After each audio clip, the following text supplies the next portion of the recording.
Okay, so today's video is about installing DaVinci Resolve either 20 or 21. I chose 21 beta on PikaOS. Now I have videos for Fedora. I have videos for Arch Linux, CachyOS, Endeavor, Reborn OS, things like this, Nabora. I've done them all, but I haven't done one for PikaOS. So right now we are currently downloading the installer. And once this is done, we will go and handle everything else. And it's a pretty straightforward setup. All the dependencies are already pre-installed inside of PikaOS, so there's nothing really to worry about.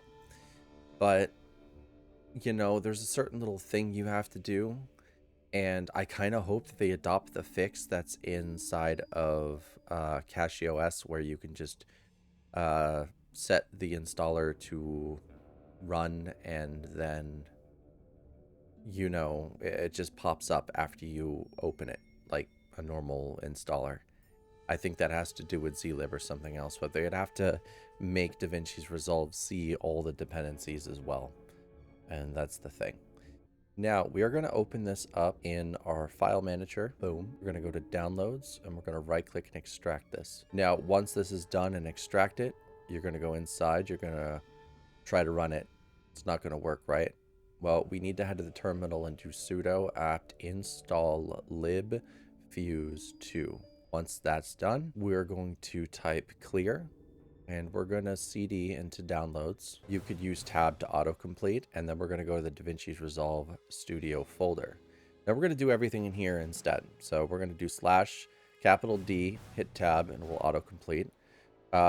PikaOS does have these dependencies. We're going to copy skip package check equals 1, and we're of course going to paste it in line, and then followed by /D /D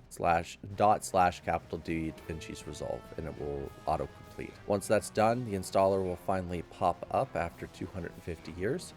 And we're going to authenticate and do the installation. Now, we have one more thing to run after this, and I want you to note something. You can pause the video, okay? You can go back, you can rewind in case you see a command that you need to type out.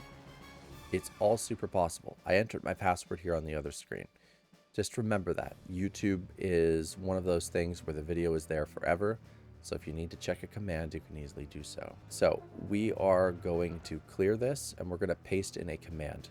It is cd/opt/resolve/libs and sudo mkdir disabled -libraries and sudo move, and dependencies are going to move into that folder that we just made. This allows DaVinci Resolve to actually run by removing these outdated dependencies that shouldn't honestly ship at all with Resolve unless it notices that you're using something like Rocky Linux where it's required. Okay? And after this, you should be good to go in running DaVinci Resolve and entering your key and everything else, okay? We will run DaVinci Resolve here in a second. As you can see, it's right there. So if we run it, it will start up. We can close out all these windows. We can hit next, press start, and it will automatically boot up, and you should be good to go. Boom. I'm going to set up a new project. I'm going to call it 1440p because that's the resolution I work in. And, well, there you go. Everything's just working. DaVinci Resolve Studio 21 is just functioning. And there's the edit tab. There's the photo tab, brand new by the way, and I hope you guys enjoyed this video.